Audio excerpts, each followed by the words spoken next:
bir akaryakıt tesisatında çalışıyorum. 30.05.2020'de gece saat 22.30 sıralarında Ziraat Bankası olan hesabımı internet bankacılık şifreme girdiğimde hesaplarımın boşalttığını gördüm. Eskiden yeni bir hesap açıldığını gördüm. Ve bu hesap detayını incelediğimden Saat kaçta baktın? 22.30'da baktım gece. Hesap detayına baktığımda 17.000 TL'si bize yeteriz Türkiye hesabına gitmiş ve adıma 5.000 TL'si de adıma yeni açılan bir hesapla aktarılmış. Orada da 6 defalık 750 TL'lik bir 4.500 TL'lik bir alışveriş yapılmış. Ancak ben müşteri temsilcisini aradığımda banka hesaplarının boşaltıldığını, adıma yeni bir hesap açıldığını kendilerine ilettim. Ve benim banka olan bütün şeylerimi dondurmasını istedim.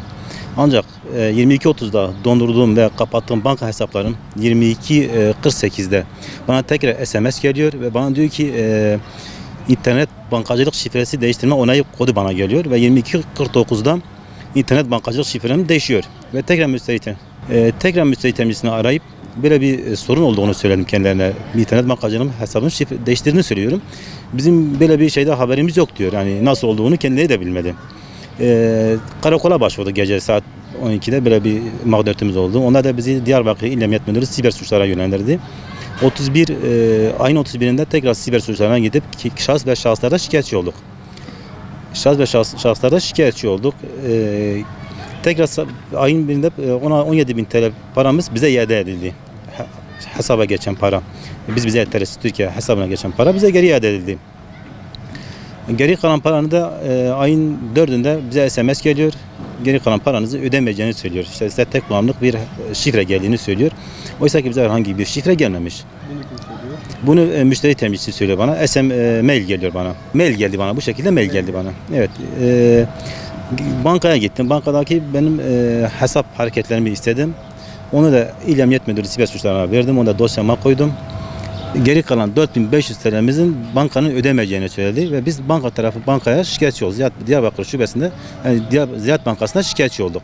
Şikayetçi dilekçemizin Diyarbakır İl Emniyet Savcılığı'na da hem Diyarbakır Emniyet Müdürlüğü hem de savcılığa zaten kendilerini ilettik. Bir de Bankala Birliği hakem heyetine de şikayette bulunduk ve hepsine davacı olduk şimdi. Biz kendilerine söyledik yani mağduriyetimizi gidermesini istiyoruz. Bize tarafımıza iletilen bir mesaj geldi. Mağduriyetinizi gidermeyeceğini söyledi.